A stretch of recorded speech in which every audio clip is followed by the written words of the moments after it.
我曾经承蒙别人的误会，称我为最容易变成女明星的闺蜜的人啊。那当然跟我本身的属性有关系。可是我必须要说，这些女生跟我聊的比较多，是她们感觉到困惑跟脆弱的部分。很悲惨的呢是，我又很会回答这类的问题，所以她们越聊就会越投入，越聊就越没有防备心。越聊就越误会了，在他们面前这个听他们倾诉的男生是一个值得信赖的人。当时的确发生过几次，在女生感觉到很脆弱的时候，她觉得唯一可以依靠的肩膀是你，所以我觉得这有点危险啊。就是我当然很努力的不要让这样子的误会延续发生下去，可是你要我正大光明的站在你们的这一边说，因为你们女生选了对方当闺蜜，结果对方就不会干扰你们的生活，对方就不会对你们的情感造成威胁。你们现在是以非常坚强的状态在发言，一旦你们是在极脆弱的时候，我有点怀疑你们是不是不会误会了你们两个之间的关系啊。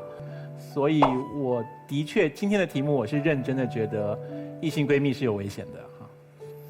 包括和你吗？包含我都有危险吗？对，对，包含你吗？不包含我，不包含你，不包含。你就不是异性啊。老梗了，好吧？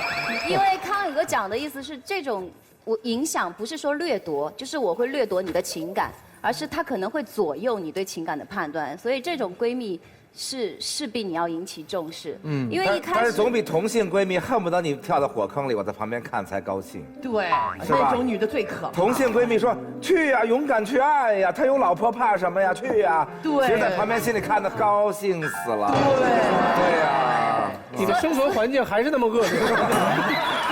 啊，刘岩，你得把你这些乱七八糟的其实我这些乱七八糟的没关系啊，我来帮帮你。你也知道，这个节目呢是一个结果一定要看互相揭底为原则的这么一个节目啊。没事，我这样来讲就连自由戏嘛。对，等会儿我一样一样问啊，别着急啊，来问一下，总有一天会离是什么意思？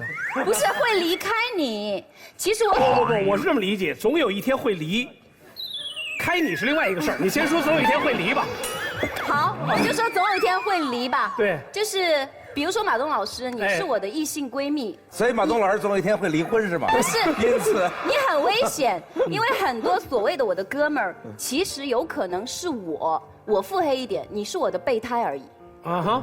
这种异性闺蜜，女生如果是正面一点，你要好好善待她，永远不要做任何伤害她情感的事情，因为总有一天她会找到那个真正值得爱的人，离开你。所以这种异性闺蜜有的时候是倒计时像沙漏的，你要珍惜她，她会越走越远。等有一天你想追回了她的时候，她永远没有这个机会给你。这就是说得好。我是不可能允许我有直男的异性闺蜜存在的。因为我以为异性闺蜜就是 gay 蜜，那我当然有很多。可是直男成为我的闺蜜，臭 gay 蜜，就是 gay 蜜嘛。gay 蜜，我们就另开一集吧。我的意思就是说，还有一个重点，女人是有雷达的。你身边那个闺蜜到底跟你有没有一腿，我扫一眼就知道。其实不存在还要变来变去什么的。我觉得。这是基本的智商和情商的区别。扫一眼就知道。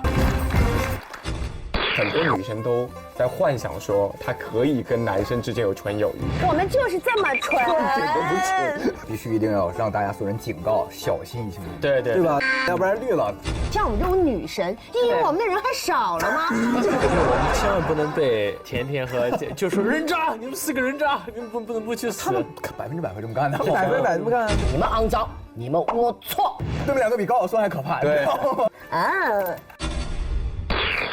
好，我们在座的100位观众，红蓝键选择正方选择是，反方选择不是谎言，请按键。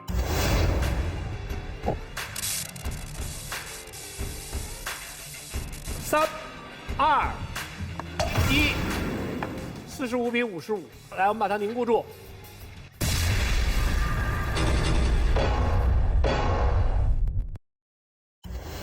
2位团长会怎么去选呢？高晓松刚才有在观察两军阵势，他观察两军阵势之后，他决定不从他的本心出发，他打算从胜败的可能性出发。我打算还是由康永哥先选。你们俩怎么这么多谋略？我今天呢就抱着求败的心情好了，我就专门选我觉得不可能胜的那一边吧。比如说3位男士这边。我鼓掌好弱。好吧，我就不管立场了。你太现实不了。我，你们选是谎言是吧？对。那我选不是谎言，为什么呢？因为我一定能跟他俩成为闺蜜呀。你想，我能跟他俩怎样嘞？我跟你讲，你跟他们俩，我说反了，对不起，他俩能跟我怎样嘞？是吧？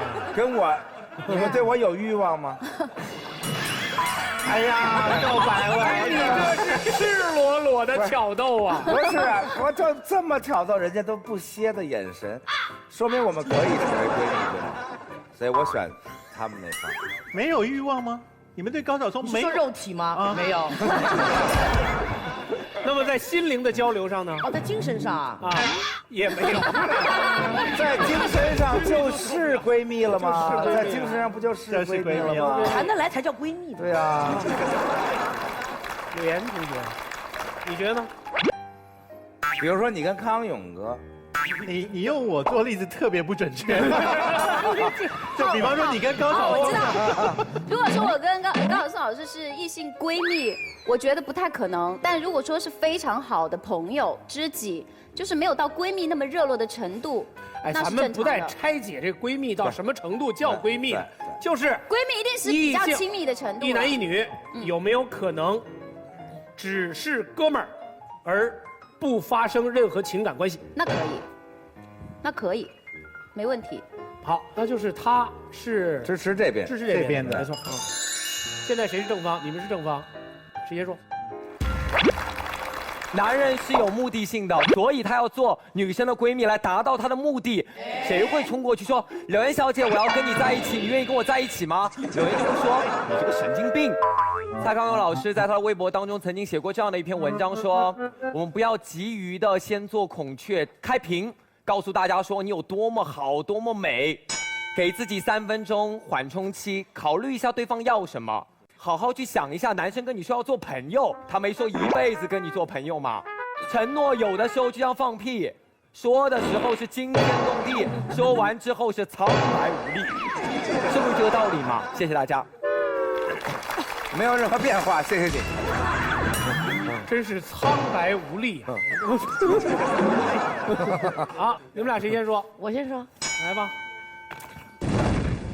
我的妈呀！我真不忍心看我这边人被他凌迟了。死也要像男人一样，觉得死要像男人一样死，像男人一样死。注意，被践踏也是一种尊严。对。首先第一点，你们看到对面坐的是3个男的，我们这边坐的是2个女的，就说明什么问题？就说你们对我们是不纯洁的，我们对你们3个非常的纯洁。这个是对不对？就我们现在我们只是普通朋友哦，还没有进入到这个程度哦。我都对你都是非常纯洁的。我对你也很纯洁。那你为什么要坐这边？你不是相信男人跟女人之间是没有纯洁？是闺蜜，闺蜜。这道题不是纯洁友谊，朋友之间可以纯洁，闺蜜。Whatever。我同意，他们不应该在这个小地方打。对，你这个闺蜜跟朋友，对我们来说，不先成为朋友，如何才能成为闺蜜呢？对不对？好，一般来说，男人跟女人交朋友的时候，就觉得说，哦，这个女人还不够格做我的女朋友，但是睡一下还是可以的嘛。一般男人都是这样想的。而我们为什么选择跟你们做朋友呢？因为我不想跟你们睡，不想跟你们睡，不想跟你们睡。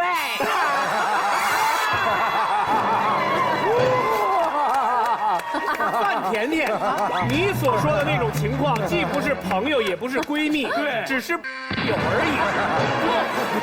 不，他的是暧昧。请主持人保持公正。 OK， 好。我怕的是他们要跟我提暧昧，觉得好像很多女孩找个闺蜜是为了找备胎，没饥渴到这程度啊？为什么呢？我们如果需要备胎、需要约的话，这个世界上软件很多，不需要从身边的闺蜜着手。你以为我们找你做闺蜜是为什么？真的是为了给你share我所有男朋友的长短、尺寸、时间长短吗？这就是闺蜜干的事儿。所以对于我们闺蜜来说，是share所有的 information 叫闺蜜。也就是说，我找你这个男性朋友做我的闺蜜是为了什么？我想要知道你们男人心里在想什么，这样我才能对付我的男朋友，对不对？哦，你说有的时候可能说我看不上你是因为你长得丑，或者是怎么样怎么样？为什么我们女人找男性闺蜜都找一些丑的啊？你也明白，这样第一，我的男朋友也不会误会，对不对？不是。第二，还要说明，听我说完好不好？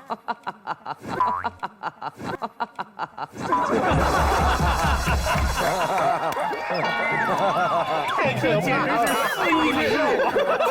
这个笑声。如果你够英俊、够帅、风流倜傥，什么都好，特别有魅力的话，我找你做闺蜜干嘛？我求求你跟我好得了。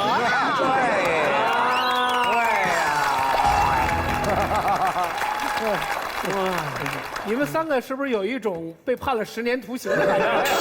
没有，我觉得他刚才说的特别好，就是基本上都谢谢。你们勇敢一点啊，熬一集就熬过去了。没问题。这个就很快就过去了。来吧，谁敢站起来？金总，我来吧。哎呀，作为全场这个唯一一个这婚姻还算正常的人，我得来说一下，其实还算正常。谁呢？你影射谁呢 ？OK， 闺蜜这个东西啊，刚才甜甜姐说的那些，现在刚才正在践踏我的大脑，我需要缓一缓。但是我想对在场的观众们送给你们几个字：防火、防盗、防闺蜜。OK， 你们可以相信，有纯真的友谊啊，闺蜜这个不是谎言。但你们现在设想一下，大家脑海里打开脑洞，有没有画面？枯藤老树昏鸦，小桥流水人家，夕阳西下，我唱着歌下班回家。推开我们家房门，哎，听见卧室里面我太太在跟她闺蜜聊天。把门一打开，闺蜜是谁呢？如果是同性闺蜜啊，是柳岩小姐。啊，我心情很愉悦啊，因为我看到。哎，你乱愉悦什么？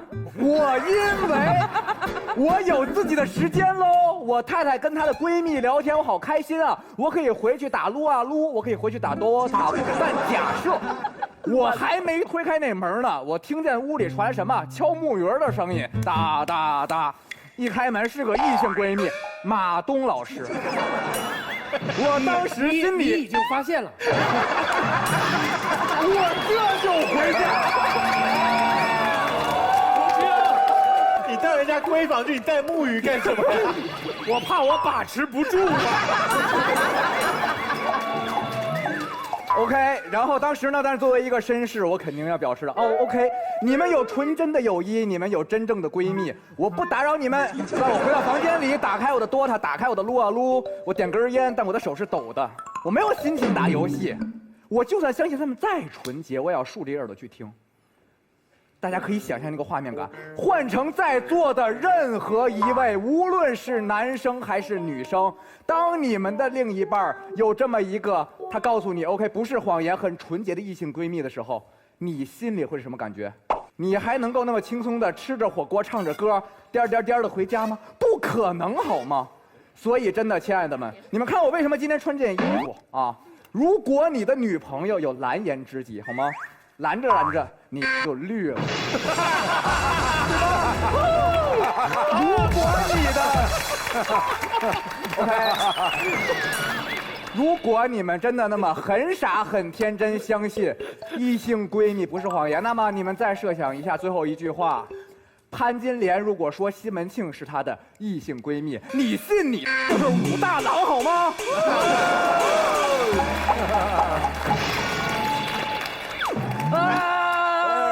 我觉得我方辩友啊，真的是变得战战兢兢，好不容易靠着拦着拦着就绿了，得到了几票，求大家手下留情。受伤。马薇薇，哎，大郎啊，大郎啊，金莲，你想怎么地啊？我跟你讲，咱们这事儿是这么唠的啊，日久生情，你先要能日，久了才能生爱情。我们讲的是一个很阳光的话题。题，大家也知道我这个人是全节目组最充满正能量的人。我都不行。OK。如果一开始就没有产生性吸引的话，他们只能日久生友情。明白我的意思吗？我选你做闺蜜，就是因为我对你根本没意思，你知道吗？你对我来说就是关于一个我男朋友的另外一个版本的百度百科。我对你有意思，你单方面有意思，你能强奸呐？那也是谎言啊，纯洁呀，也是谎言。对啊，就你们三个这样，你让我们怎么改变呢？代表谁关系？你要知道有一句话叫“冰冻3尺，非一日之寒”。我们是一个严肃的辩论节目，非要我来当主持人是了吗？刚刚这个场面太奇怪，这3个男生一定要向对方承认他们自己是禽兽啊！不是。大家冷静一下，冷静一下。我们今天探讨的是什么？是相不相信男女之间有纯洁的友谊，亦或两者有奸情？我们认为闺蜜之间是不会有奸情的，是因为奸情这个东西最重要的是两厢情愿，明白吗？西门庆和潘金莲必须两厢情愿，前提是西门庆他吸引潘金莲，发现了没有？我们两个长期做闺蜜，做了那么久，我都没有爱上你的原因是什么？就是因为爱不上嘛，对不对？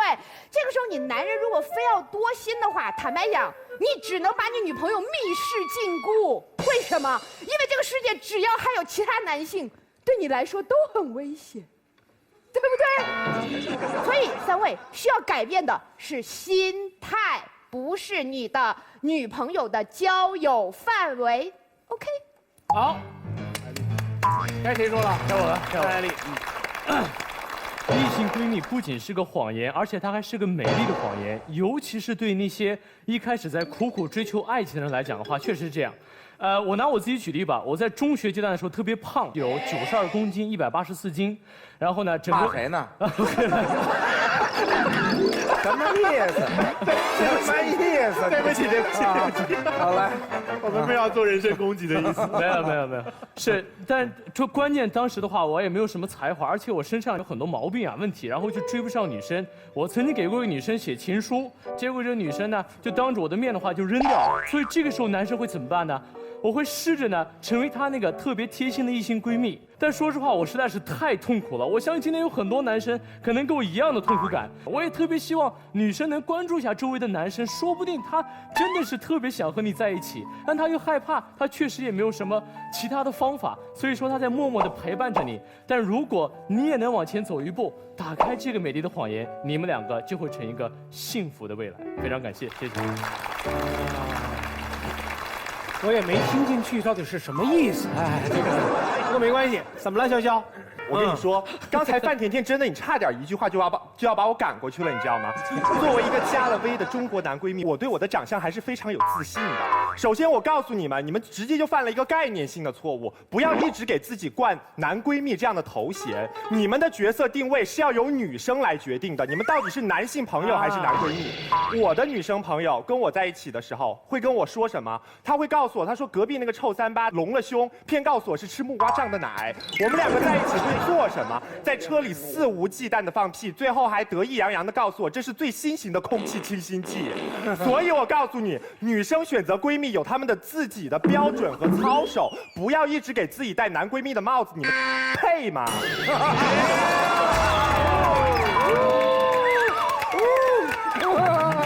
包浆浩，这种今天潇潇坐在对面说的所有的内容，我们都不能给予采纳。原因非常简单，因为她是闺蜜，根本不是异性闺蜜。所以说，我今天其实站出来告诉大家一个非常简单的东西。小宋老师说他不可能和对面的2位女性有什么奇怪的关系，但我跟你说，我们男性是一个进化的非常低等的动物。我们这叫进化呀！进化的非常低等。对，不如你们，不如你们。所以说很简单，你说你会对一个女性没有感觉，但我告诉你是实际不对。只要灯光美、气氛佳，时机一到，总会水到渠成。最简单的说，虚竹是个小和尚，他连梦姑长成什么样都跟他发生了关系。和尚都不敢有闺蜜，今天我们男人怎么敢做别人的异性闺蜜啊？就这么简单。好，说得好。小包，包家浩，你记住你今天所说的话，我没有追问你的啊，你要告诉我在什么灯光条件下你会，小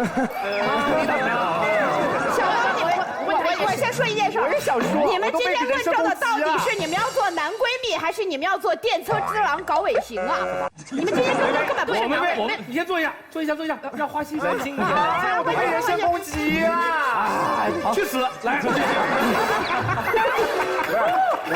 我先替我方总结一句话，然后你们就省得在这小小的问题上来回纠结。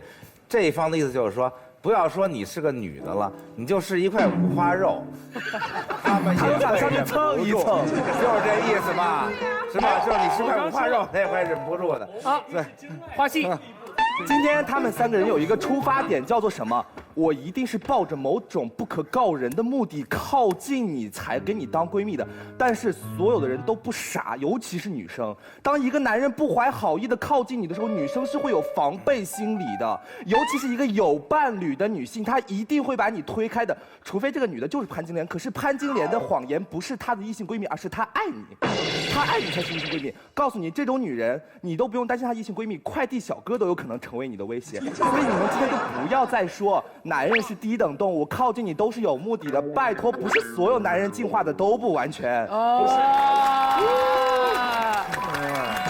别急，我记录一下犯罪现场的情况。不是，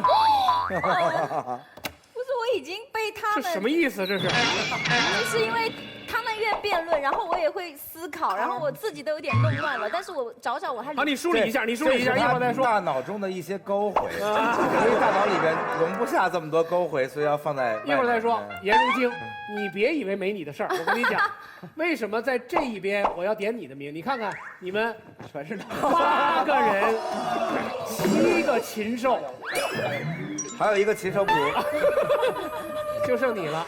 您对这个话题有什么感受？我们在谈什么？谈闺蜜，他问我们在谈什么？我今天是来做个打酱油的。那我不管。闺蜜好。对。哪一方？哪一方？哎，搞清楚。可以，我知道了。如晶，加油！简单，我们讲的东西很简单，就是不要相信男人讲的任何一句话。你到底哪边的？他是你的朋友，包括我不可以和你成为闺蜜这句话，也不要套逻辑，我们这样绕不出去。总之，我们任何事情，我们做的这么努力，都是一定有目的的，否则这么花这么多心思，所以只可以讲，你们以为我们是你们的闺蜜，其实我们是要把你变成蜜呀，也不好听，就变成某一个目的就对了。所以你是相信这件事，你才坐在那边嘛，对不对？没有，就刚才他是这边坐不下了。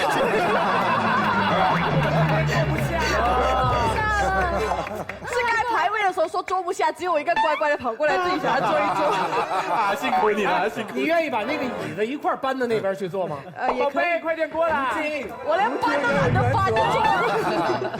好了，你刚才被侮辱了，我都被侮辱了，你被侮辱了。包江浩，我们2个今天还上的一个厕所，那是我走错了还是你走错了？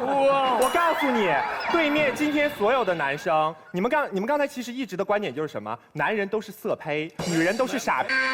我告诉你，别跟我扯爱你个色胚。你们不要一直给自己戴闺蜜的帽子，因为这个定义是要女人给你们下的。谢谢。对，如果说这个定义完全女人下，那我们没有任何辩的定义了。你说谎言是谎言，不是就不是，一定要有必要解释一下这个辩题。我女生可以有异性朋友，没有关系，但是我们现在说的是闺蜜，闺蜜是对闺中密友，这是我们要辩的，否则就没得辩了。我们也太大男子主义了，对吧？谢谢。知道了吧？他说的是我和金宇轩太太的那种关系。过去我们在同一个房间里面敲木鱼的关系。老师，哎，我这3个人我不了解，但是我觉得你们今天这7个男生给我的感觉就是8个字：仁者见仁，赢者见赢。今天别的不说，包小浩，你站起来，我和你是一个辩论队的，我们一起打过这么多辩论赛。这个超猛，老师可能不知道，薇薇姐肯定知道。评过你们很多比赛，我们一起打比赛的时候，经常睡一间房、1张床，因为主办方资金不够。对，包小浩。哎，你们这个还需要别的选手吗？我们通常是很多男女选手，但是因为没有时尚最时尚的大牌赞助，我知道你们乱，你继续吧。来，包小浩。你说我们一起睡了多少次？你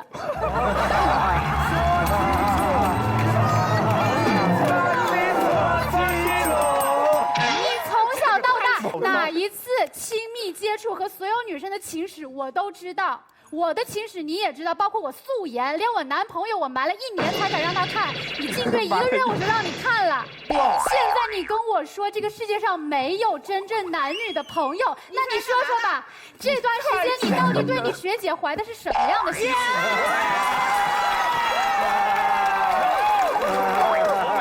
我再说一句吧，包家好，先让包家王梅，事实胜于雄辩。作为一个辩论的现场，我很欣赏你这种赤裸裸的人身攻击。王梅，我说一句啊，我不知道你们在一起是怎么样，但如果我要是你男朋友的话，我今天打死他，你相不相信？我管你是不是闺蜜，我先把你腿卸了。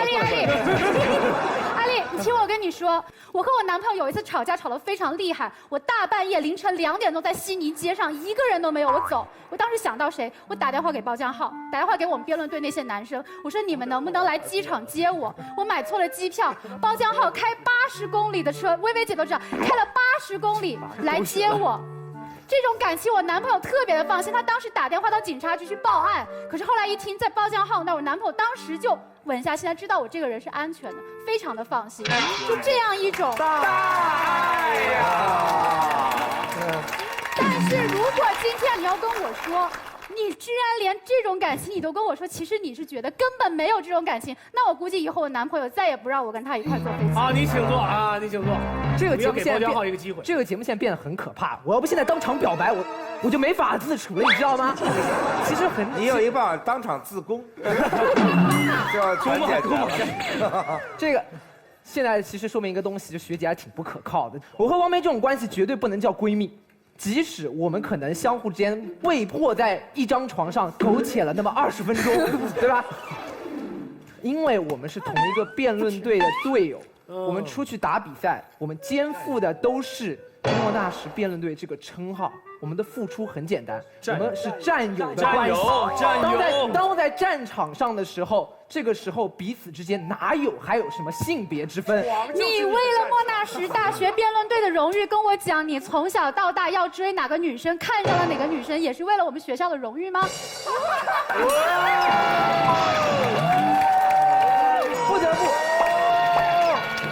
不得不残忍的告诉你做什么？不得不残忍的告诉你，我还有很多其他的。我太了解你，你根本就不是一个当禽兽的人。今天不要被迫坐到那6个禽兽当中去。没有，人身攻击，人身攻击。我救救你吧！这世界上有一种，你救就是他，我救他，我救救他，因为这个世界上有一种男人叫暖男。他如果是不只对你这么好，他对很多女生都这么好，这是他一种很绅士的方式，而且他就有这种修养。现在先听我一个提议，我提议先给我们全体选手买人身保险，因为我觉得这样辩论下去会出人命，身里面。真是节目结束之后，不知道谁会红，不知道谁会疯，不知道几个不知所踪，被人杀了呗，就是。来吧。其实不得不说，辩论是个不分男女的竞技，也不只是你啊，辩论队很多的人就横七竖八睡1张床，然后醒来换上西装就去比赛了。那说实话，这个时候我们相互之间哪还有分什么性别？但是如果你说这样一起战斗过这么多年，可是今天你不能跟我说我们居然都不是闺蜜。很简单。 OK， 正题。完全了解你说的你是什么样的人。你就是他说的你是那种这样的人。好了，艾丽，我们换个角度吧，这个狗血的剧情我们也听不下去了哈。我现在想啊，假设我有个女朋友，我要找另外一个女的，再给她去吐诉我的心灵的话，我感觉是对我女朋友有一点点的不公平。有什么话我不能对我最亲密的一个人去讲？如艾丽，你还别说，听完了那么狗血的剧情，我跟你说，你说的我全听不进去。那再回到狗血剧情，就这样吧。那个，两位，哎，请从狗血剧情当中回到现实的生活当中来。通常这个后发言的人赚便宜啊。我们哪天这么多，就我先发言，好吧？我自己呢，首先是个学理工科出身的，所有这些科学告诉我们一件事情，就是说。如果任何两个异性在一起，很容易被吸引，它违反了物竞天择，违反了适者生存，违反了强的才可以繁殖，违反了所有这些规律。一定是少数异性互相吸引，多数人互相是没有引力的，才会导致这个物种向前进，对吗？所以首先我就不承认任何两个异性的，不管是人还是生物，很容易就能在一起，能 bonding， 这是第一。但我自己又是一个编剧以及一个写小说的人，我们在一起讨论剧本或者讨论小说的时候，最经常讨论的一个问题说，他为什么会喜欢这人啊？因为他不容易。我导演过5部电影，我写过这么多剧本，17个剧本，我还从来没有听一个人问我说他为什么不喜欢他呀？因为不喜欢太容易了，所以大家成为闺蜜、朋友等等各种其他的关系的几率要大得多得多。我说完了，谢谢。你觉得你自己是一个有自己 style 的老师？子源，你的那个发音很难听，是 style， 一定要把嘴巴发大一点点。我觉得每个人都是自己吧，对吧？每个人都是一个焰火嘛。你上回会跳舞？很多年前的事情。那我现在因为毕竟巨星，对，所以不是很轻易跳舞。但是我等会儿会跳舞在这里，对，给康永哥、小松哥看。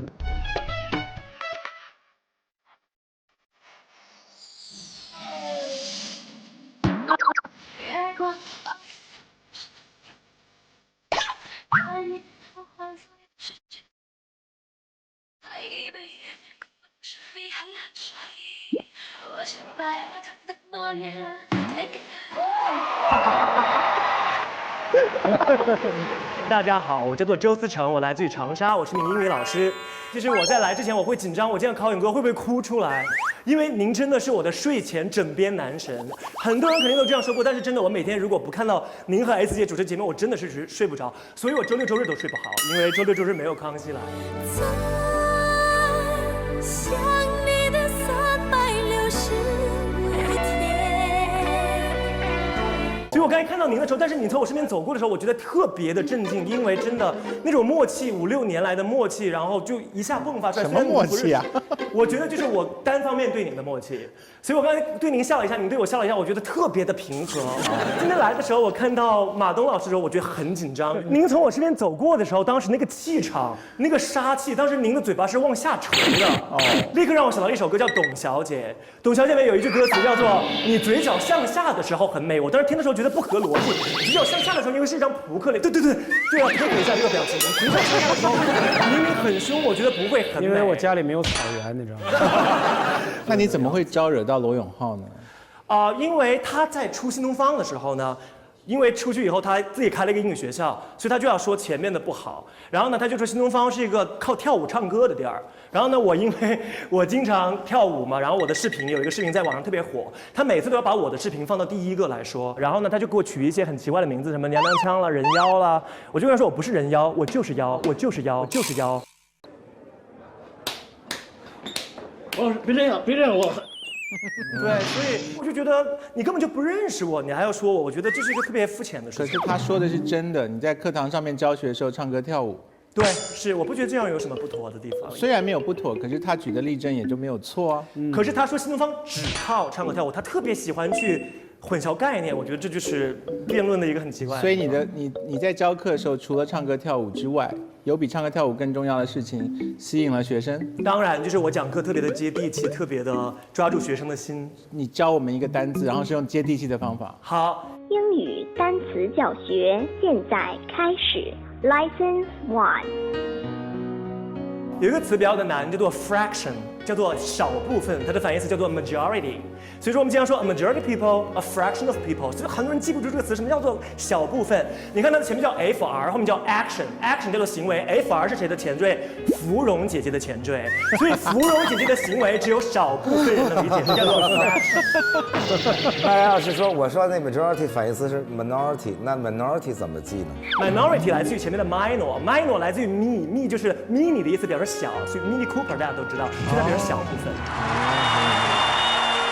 就是我觉得录节目和上课一样，如果你让我1分钟没有一点点小亮点，3分钟有个大亮点，我觉得我是受不了的。所以他就是我们找的那种人，是既能辩论又知道你们要什么。是，谢谢。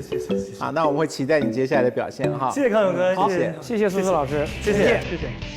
我觉得今天这样的表现给不给我金卡，真的已经完全没有所谓。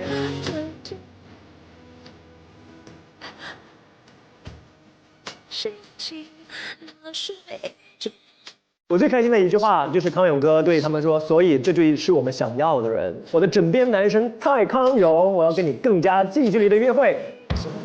今天你所有见过的选手啊，你最讨厌谁？我最讨厌谁？我最讨厌那个广院的老师，我是中国传媒大学那个35岁以下人气最高的男老师。可能这里有很多的选手都是他的学生吧，但是我觉得你来到这里，你就是选手。所以说，老活在过去的人，走出来好吗？别活了吧，都会跟老师说话吗？以往都是我面试别人，今天该别人面试我了。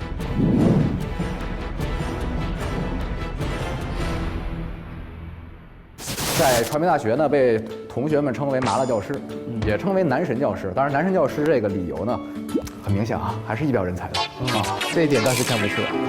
那住在你隔壁的人是不是叫麻辣隔壁？住在我隔壁的人叫麻辣诱惑，是这样的。他们把你和张绍刚怎么比较？张绍刚是毒舌，张绍刚是非常恶毒啊，但是我是非常 nice 啊。当然了，我有很多时候特别的避迟。他们作业如果写特别烂的话，我就会用最胡同式的脏话来教育他们。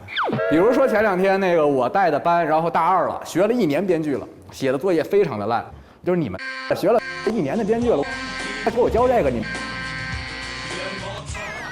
这段真的要剪掉，要剪掉我。你来奇葩说的期望是什么呢？其实我觉得你挺滋润的呀，然后对啊，实际上。怎么说呢？因为首先第一点，我是一挺爱逼逼的人，然后上课特别能唠，他们管我的课叫相声基础。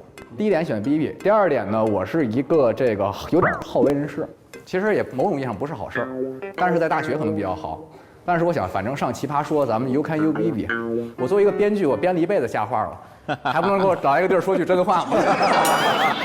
这个很好。如果现在有人出了个钱请你编剧本，我指的并不是一般轻松的事情啊，可能这个剧本极其羞辱女性，然后是站在男人的角度，大男人似的把女生当成是玩物一般对待，而且剧中人毫无反省的，就是要把这个大男人捧上天，然后把女人通通说得很不堪。如果酬劳高到一个地步，你写吗？如果这个播出去以后，会使正常人类对我的评价降到一个匪夷所思地步的话，那我觉得我也不是那么缺钱嘛，我也并不是一个功利心很重的人。如果功利心重，我不会当老师。所以现在有人邀请你编剧的时候，你的确是会先看一下他所要传递的理念是不是你能够接受的。是的，价值观一定要看这个东西。你觉得莎士比亚跟关汉卿哪个更吸引你？从我的自己的直观感受上，我觉得莎士比亚更吸引我。因为这个其实也很简单啊，这个东西，因为莎士比亚它是一个更相对来说呢更普世一些的价值观念，它里面体现出的那种戏剧段落是非常常规的，但是它常规而非常非常有效，被后世不停的使用的一些东西。关汉卿实际上它也很好，但是它更公案，它的这种公案感、传奇感，某种意义上会削弱它的艺术感染力，这是我的个人的一个很好专业上的认知。好，谢谢你。谢谢金爷。没有，马谢东爷。马东老师临走的时候说：“金爷慢走。”我一瞬间很感动的样子。当然他们变成东爷了。这位爷有一种无缘无故的架势，对，没有来由的，不知道为什么。讲究这个。比如像这位爷现在就有一种无缘无故的架势。这个啊，But first you have to wait. 有请下一位。3位导师好。这3位导师，这 Kiert 我觉得非常有感觉啊，就是不知道这个是不是特别传统，也是镂空的。如果是的话，真的很拼，这节目一定能火。你想看看吗？下场再说，下场再说。你如果不是真心想看，请不要提这个问题。蔡康永老师特别喜欢您和阿雅主持的那个我猜。我没有跟阿雅主持过我猜，他也特别喜欢我拍的电影《红高粱》。没事，我就摁一下啊，手贱。我这膝跳反射，对不起，麻烦，再见。对于3位导师想要什么样的人吻的，我也不太清楚，所以只能下次再见了，拜拜，走了。盒饭给我，盒饭钱给我报了。他们要适应这个新的节奏哈，我们要比别人快。大家好啊，我呢是咱们北汽的一个普通的哥，郭大哥，我现在是您的乘客，我坐在后座上。然后路上我说，哎，师傅，我听说北京的哥都是侃爷，您是吗？我呀，我不是侃爷，我觉得我不是侃爷，我觉得这只是呢，咱们就是聊聊天拉拉家常，这怎么是侃爷呢？哎，您跟我说说北京就是那些老百姓都不太知道的高层新闻呐。那个我可不知道，这个不知道，您对现在国家政策怎么看啊？我觉得现在国家政策，自从那个习大大上来之后啊，我觉得咱们整个全国的整个风气啊，我觉得特别好。真的，确实有感觉。习大大不就在北京坐过出租车，但是没坐你那辆，没坐我那辆。我要是坐上我那辆，他绝对是特别满意。习大大如果万一坐了你那辆，你会对他说什么呢？那我肯定是祝他事业发达，把话题停一下哈。您看您呢，其实到现在为止也没有特别多自己就是强迫症型的想跟别人交流和表达的那些东西，所以可能。您不是我们寻找那个奇葩。好嘞。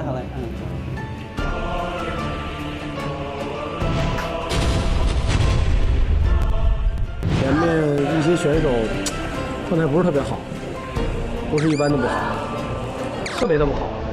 我们有什么办法呢？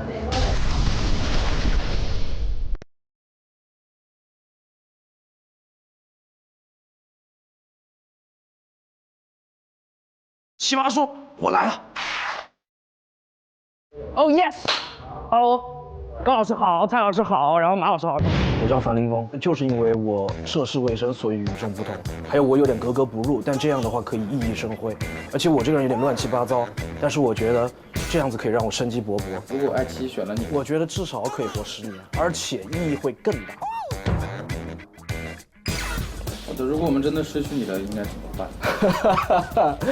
凉拌啊，你们就1.5亿投资，没什么大意义。我是传媒大学的，我大1的时候，康永老师我人生踢的第1次大学讲座是您来我们学校宣传您的说话之道，在那个排队的行列里，我认识了我第一个喜欢的女孩子。当年您多大？当年我19岁。19岁，您第一次喜欢一个女孩子？坦白讲，确实发育比较晚吧，可能是处男，然后来到了，是的，抱歉，这个没什么可抱歉的。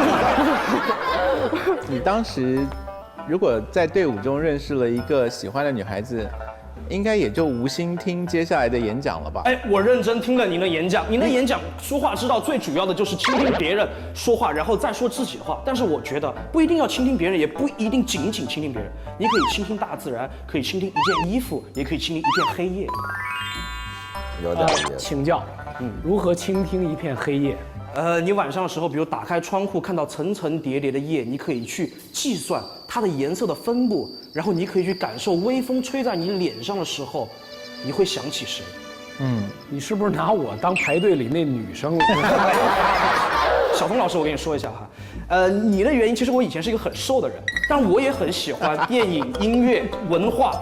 就是因为您作为我的偶像，我就觉得我长胖了无所谓，所以我就觉得那就放开走。你能不能？但是我现在发觉最重要，你为什么能谈这么多女孩子？是因为你有钱，我没钱，所以这年薪100万我谈怎么多那么多，大家都知道你谈过这么多女孩。不是我那么多，给我说几个，我哪儿有那么？是这样。你们谁给我散步了？奇葩说是一个辩论节目，到现在为止你表现力特别好，但是我们没看到你那方面的才能。你觉得现在还有人想听辩论吗？开玩笑吧，我觉得一个互联网节目，一个脱口秀，你在上面辩论。我觉得很难吧，而且真理往往是灰色地带，它不是一个黑白。你自己说了，真理是灰色地带，这才需要辩论嘛。真理是黑的，而且我自己就不太喜欢辩论，说实话。你不爱辩论，或者你不屑于辩论，那能不能给我们举一个例子？比如说你曾经听过哪个辩论让你觉得特别没劲、无聊，才让你有了这个结论？比如说你是更喜欢郭敬明还是更喜欢韩寒？你的观点呢？我觉得郭敬明和韩寒是现在我们人能够火的两种方式。韩寒是对抗式的，郭敬明是妖精风，是走的一个另类的异类的感觉，这是能火的两种模式。而且他们两个是在一个商业社会刚好遇到那个时候。你说我到底喜欢谁？我坦白讲，我两个都不喜欢。我喜欢像高晓松老师仗剑走天涯，读更多的书。我不太。就是那样，我不知道怎么。所以也就是说，把金牌拿来啊，蛮好。开玩笑，我觉得我应该在下一轮见到你。我不知道两位老师的意见。我想他还会有一些可以贡献出来的东西，连他自己都还没有发现的，所以说不定在别人的激发之下，是的，他会表现出一些面貌是他自己。刚才讲的那一段其实就有辩论的意思。是的，对呀，真的对。所以有趣的人啊，有趣。我们期待在接下来节目当中遇到你。好，谢谢老师。好，谢谢林峰啊，谢谢你，再见。我觉得如果我发挥我这样的能进到下一轮的话，只能说奇葩说太厉害，或者是有黑幕。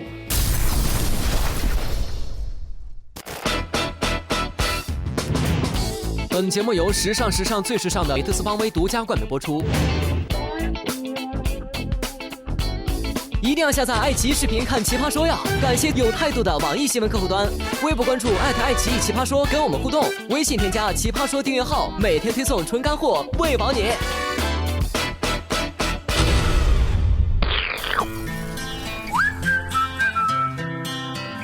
我是有台的说话类的节目的冠军。你在那儿都已经是冠军了，是什么原因想来我们这个节目呢？因为我觉得就一个原因，就这个节目里面有我没有见识过的东西。很多人都说来这儿不是个明智的选择，但它是一个我会做的选择。要相信世界上有奇迹，因为你就是刘媛媛。我叫刘媛媛，23岁，然后学生。那我之前呢，就是参加过另外一个语言类的节目，所以我们编导就一直交代我说，你一定要在你的自我介绍里面突出2点。第一点呢，你是一个语言类节目的冠军，就是那个超级演说家嘛。然后第二个呢，就是你是一个正能量的天使。正能量女孩，然后我觉得我能理解大家为什么要这么想了，但是我觉得真的有点够了。如果正能量已经让你喷发的有点疲惫了，我能说你是装的吗？不是疲惫，老师是说，我觉得它只是我的一个特点。我们不是说我真的热爱生活，我觉得就是努力就能成功，而是说我知道生活的真相之后，我还是热爱生活。我看到很多残忍的事情之后，我还是温柔，是这样的。那我可不可以跟你讨论一件事？不一定是辩论啊。你认为世界上的每一个人，都是有定价的吗？我觉得是这样哈，就是我在别人的眼睛里面是有定价的。我在我自己的眼睛里面是无价的，就是你说的。然后别人给你的价钱是一个，但是你自己永远是无价。对我自己珍爱我自己，并不意味着说我得到的东西都觉得我是应得的。他对自己有个期许，就是我永远不要被定价、被买走。对，但是我觉得不是说别人给我机会，别人给我机会，我当然。所以他正能量天使还是其来有自啊。我们到目前为止其实都是概念。你帮我讲一个故事好吗？就是你自己曾经让你左右为难的。比如说，你像我家有3个小孩儿，然后呢，我们家呢就是父母就是条件不是很好，那就需要让我们3个上学。那这样的话呢，就是我们这些小孩在有一个特点哈，就是说在抉择自己的未来的时候呢，我们就会想要找一个稳妥的方案。但本人我的性格其实不是一个很稳妥的性格，当时是想去学另一个专业的，但是去学了经济。那个时候我自己太弱小了嘛，所以我就必须得服从这个，但是我会慢慢的变强大，到时候我就会有选择啦。我给你讲一个小故事。我当年保送浙江大学，然后我们家人就说你怎么不高考啊？我说我不用复习，我都保送。我当时你保送哪儿？我说我保送一个山清水秀、美女如云的，反正不来你们清华大学。我们家人最后就说好，我们现在跟你谈一件事情，你可以自己选择，那就是西方方式。西方方式自己选择大学，自己养自己；要么咱们东方方式，我们给你选大学，你必须去高考，去上清华大学，我们养你。你一以贯之一个世界观，你不能选大学的时候说我是西方世界观，我是自由的人，然后找父母要钱的时候说我又变成一东方人了，你必须得养我，你必须是一个一以贯之的世界观，而且现在就用，不能说哎呀我现在弱小，所以我不能用这个，虽然我很美好的世界观跟原则，现在就用。我觉得我有一个一以贯之的世界观，会坚持到最后。我永远不给年轻人泼冷水。他想要封住我们的嘴啊！我到60岁，我也不跟人家说，哎，你知道吗？我的世界观变了，我告诉你，现在打击年轻人蛮好，是一件很爽的事儿，知道吗？我现在告诉你，你不是一个年轻人，你是站在这里的一个选手。如果我在街上遇见你，我一滴都不给你泼。我明白，老师。啊，我也没必要给你泼冷水。但是你今天站在这里，我们3个人坐在这里，就是要来考你的。我觉得圆圆有一招非常厉害，就是人生很长，所以将来他的世界观改变的时候，也就是因为人生很长，所以就改变了。我下面那个题目就是本来那个辩题是你不用说了，你不用说了，拜拜，拜拜，别再说了，拜拜。我想我们开机会见，再见，再见。我觉得导师没有在刁难我，就是高老师不用跟我解释，我觉得我也是跟老师开玩笑的。哪句话是跟老师开玩笑的？就是说我永远不给年轻人泼冷水。年轻的朋友们，今天来相会，荡起小船儿，暖风轻轻吹，花儿香，鸟儿鸣，春光惹人醉，欢歌笑语绕着彩云飞。亲爱的朋友们，面如春光水。我叫刘选赫，我是来拿冠军的。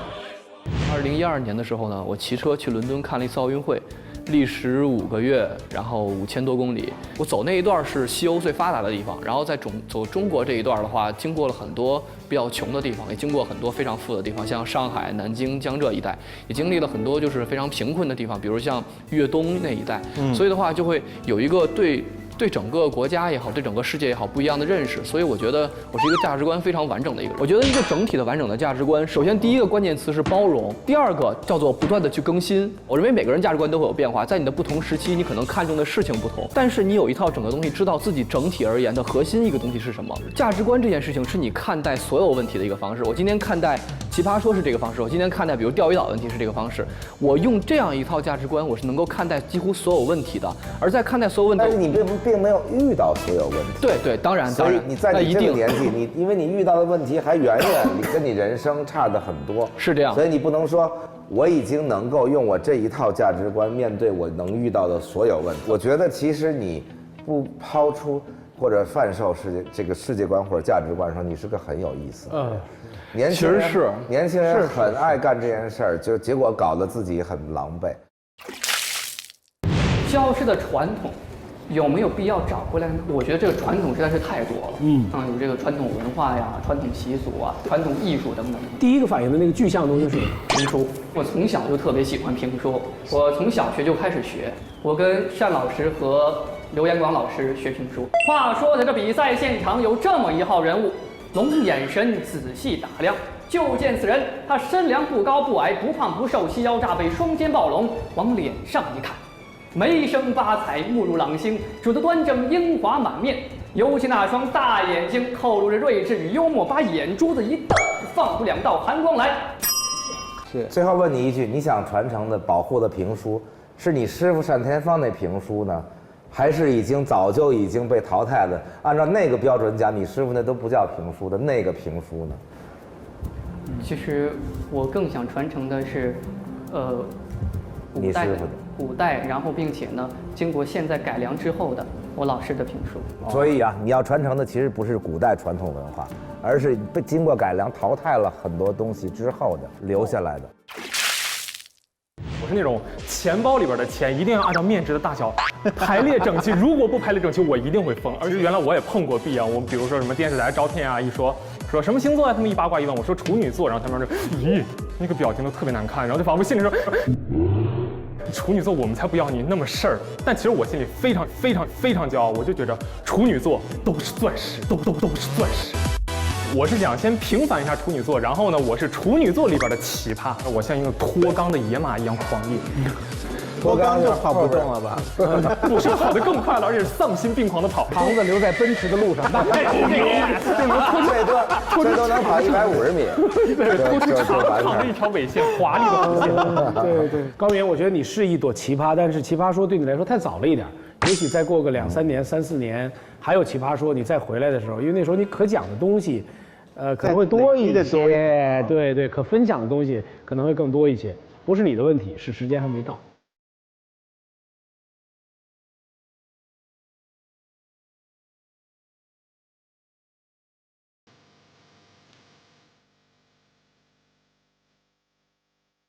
我永远不给年轻人泼冷水，永远不给年轻人泼冷水。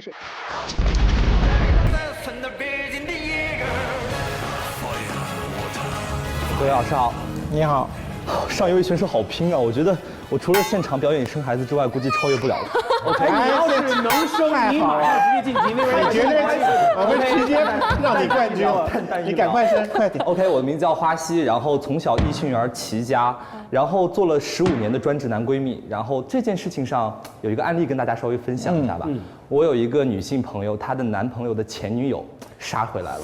慢一点，关系慢一点，再说一遍，我反应一下。她有一个女性我闺蜜的男朋友的前女友 ，OK， 杀回来了。然后在一个月黑风高的晚上，她给我发信息，说那个女孩挑战我。我说怎么挑战你的？她说她问了我第一个问题，说我们家那个她过得还好不好？能不能给我发一张照片让我看看？我挺想她的。我说那你给我看看你手机里面有什么样的合照吧。她给我发了一堆非常亲密的合照，我就说不能发，发了你就成了陪睡的小婊子。然后她说那该怎么？就是艳照都给你看。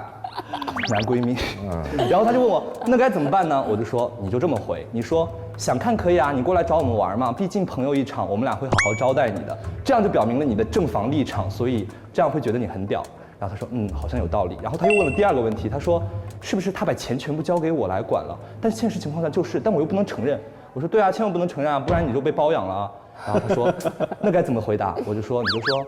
因为我们俩把钱放到一起啊，这个孩子从来都不知道自己有多少钱，全部放到我这儿，想要什么都问我要，所以我就跟养个儿子一样。其实不是花他的钱，有的时候用我自己的钱给他花了。然后还有第3个问题，那个女孩黑他，说他在外面跟别的女生勾勾搭搭，让我离他远一点，让我保护好自己。我就说那你觉得你男朋友对你好吗？他说挺好的呀。我说那你就不要管他。我说你这么回答他。老娘的男人有别人喜欢，说明我没瞎呀。没有人要才说明我选择的不对。所以说这不是还没有被抢走吗？就算被抢走了，我也不会去追，因为分了就是分了，不要再纠结。我说最后一句话打括号，告诉他来反讽一下他，分了都分了，你回来干什么？最后一句话起到2个效果，第一个效果就是我不在乎，第2个效果就是你也不要管我们的事。3个问题回完之后，他们就觉得OK， 这个问题就解决完了。然后另外一件事情。是我自己的啊，我这个人离我老婆远一点啊。有机会认识你的老婆，非常有荣幸。这个是很好的一个男闺蜜啊。你作为男闺蜜，你是做了什么亏心事，怕我和你的老婆发现吗？你甭管，没你的事儿。但是我看他好像对你老婆，包括对你不会构成什么真的威胁。对，为什么？你看不出来吗？我因为。对吧？喜欢你这款的不会喜欢我这款。花溪，你是那种在网络上面看到很多人就一路刷微博，一路就讲说，是这样子的人吗？有一次就是我被人骂，我就发了一条非常正常的状态，我就说，有人说我瞎了眼才会看上你，我想说我就算瞎了都没有看上过你，我就发了一条这样子的状态，然后下面就有人回复说，花溪我真的看不下去了，你太把自己当回事了。我说然后我就回复说。自己都不把自己当回事，别人怎么看你啊？我说活得太轻贱是你们的做法，我吐我的槽，你刷你的微博，你跑到我吐槽的地方来骂我，那就是你的不对了。是。于是我就给他回复我说，活得太轻贱是你们这种人的做法，你看不上我，但我从来没有看见过你。然后他就说没看见我，你回复这么多，你脑子有病啊？我说不是脑子有病，就是以命为己任，你就算这个屁我闻到了还得挥挥手呢。他就再没有回复了。然后说这事是过去了吗？我不会被仇家追杀吧？于是那2天我在学校非常诚惶诚恐。你是人生受过什么打击，让你需要这么防卫自己吗？别人都说嘴这么毒，心里一定很苦吧？是不是啊？心里还蛮苦的，但是就是嘴上不吃亏，这是我的一个特点嘛。所以像花溪是为奇葩说打造的人吧？对，没错，是吗？我哪里很奇葩？你哪里不奇葩？还好。你到现在我们3个人都没按120，谢谢，你就已经放心了。好，花溪，我们下回见了哈。好，谢谢各位老师，谢谢，拜拜。方晓聪老师给我的感觉就是意外的温柔，不知道是不是因为穿裙子的原因啊？我觉得格外的温柔。